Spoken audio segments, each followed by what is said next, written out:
So, a couple weeks ago, Oklahoma hosted Tennessee. In a game before the year, I thought Oklahoma would win. Then I watched them play a little. I watched Tennessee, and I thought, they're not winning that football game. And they didn't. And Oklahoma fans didn't like that remark. But lo and behold, no one ever likes it when you pick against their team.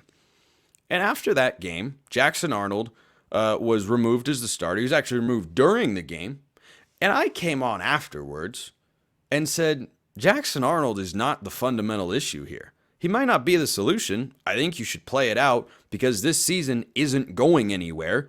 And you need to know if Jackson Arnold is that guy. And I don't think you've given him the full college try just yet. And there was, a lot of flack from Oklahoma fans who do, I mean this sincerely, hold a special place in my heart. I was once a resident of the great state of Oklahoma, got to know many a Sooner and Cowboy fans in my day, and I loved them dearly. On this, we have a passionate disagreement because I was informed that Michael Hawkins was the answer, and Hawkins had been outplaying Arnold at practice for a while, and this is the change that needed to be made. Was never my take because I watched the Oklahoma offense and thought, there's no identity. They're getting mauled at the line of scrimmage. This team is not ready. You can't replace an essentially all-new offensive line and expect to just go compete in the SEC. And Oklahoma fans didn't care for that particular argument. Well, how are you feeling about it now? Michael Hawkins, 19 of 30 for 148 yards, and Oklahoma runs for 89 yards on 2.3 yards a carry. I said going into this game that Oklahoma has no shot to win.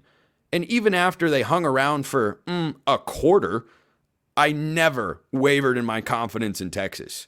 I believe in Texas. This is not an anti-Texas segment. Oklahoma's weak. Oklahoma's a capable football team, but do you know what great ones, they're not that capable on offense, of course, but you know what great teams would do to a team like Oklahoma? This is what it would look like. Yikes. Sooner fans were quick to run Dylan Gabriel out of town. He won a big game tonight and drove his team down the field for the win, and Oklahoma put up 3 whole points. And Hawkins didn't even hit 150 yards passing. But that's your answer. That's your solution, is kick one guy to the curb, put in another young guy with little experience. He's a true freshman, of course.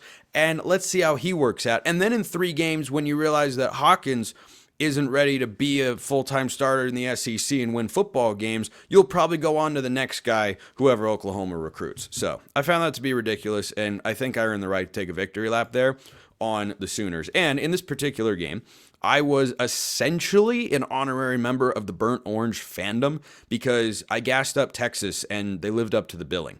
Quinn Ewers wasn't outstanding in this game. He threw an early interception. That didn't end up mattering. And by the end of the game, Texas was having Matthew Golden throw passes to the tight end. I mean, Sark was playing with his food. I mean, it was Jerry messing with Tom. And, yeah, that's just how much better Texas is here. Texas is a really good team. I loved their offseason. They made really good moves in the transfer portal. They lost a lot.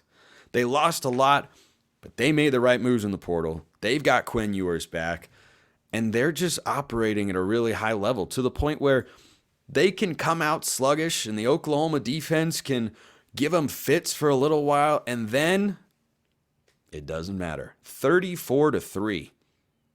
34-3. Oklahoma's got to figure out the quarterback situation. When it's been a mess in the last 2 games, those combined scores 83-3 in favor of Texas.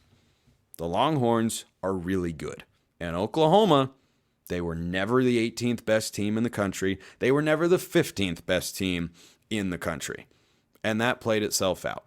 And Oklahoma's schedule the rest of the year, it's only going to keep getting tougher. They host South Carolina. That's not an easy game. They go to Ole Miss. Good luck. They host Maine. I think they'll be all right. At Missouri, they could win that game. Host Alabama at LSU. It's going to be a rough first year for Oklahoma in the SEC. A rough first year. Texas, on the other hand, they look like the most complete team in the SEC. I said coming into this game, Texas's defense is the most underrated unit in the country. 3 points.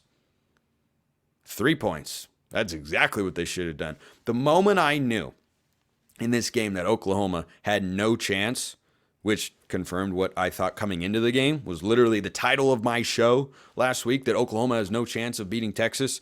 Lo and behold, they did not. Quinn Ewers throws an interception.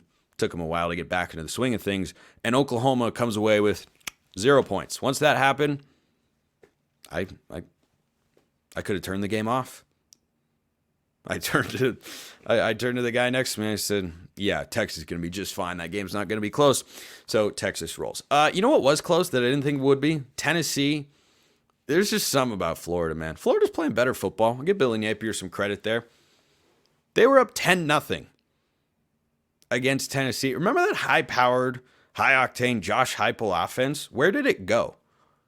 Where did it go? I feel like I'm Kevin Costner in Field of Dreams trying to visualize the field. Where is it?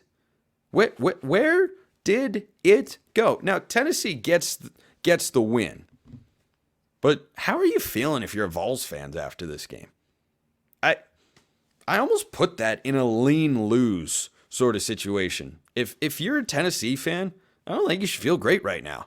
You lose to Arkansas on the road, and then you come back home with every opportunity to just completely shut down Florida, and you don't. You just kind of find your way to a 23-17 win. I mean, Tennessee's 5-1. It's not like they're out of the SEC title picture.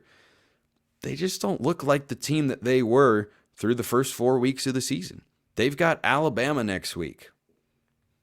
That's a battle. Here's the good news for Tennessee. Legitimate good news. I'm not trolling Vols fans here. Nobody in the SEC is actually that good. So Tennessee hasn't looked great the last couple weeks. Guess what? Neither is Alabama. Georgia's been a little bit shaky. The only team that has been is Texas. They're not on the schedule. They've still got Alabama. They've still got to play. Kentucky could trip you up, but you're at home off a bye. Probably not. You still have to go at Georgia, and yes, you still have to go at Vanderbilt. In no way, shape, or form should Tennessee overlook that football game. Haven't said that in a while, but that's the reality on the ground.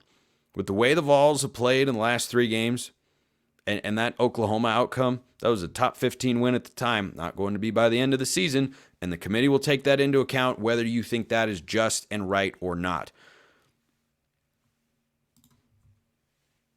The defense is there, like 17 points to Florida. I thought it would be less. I predicted 10, thought it could be single digits.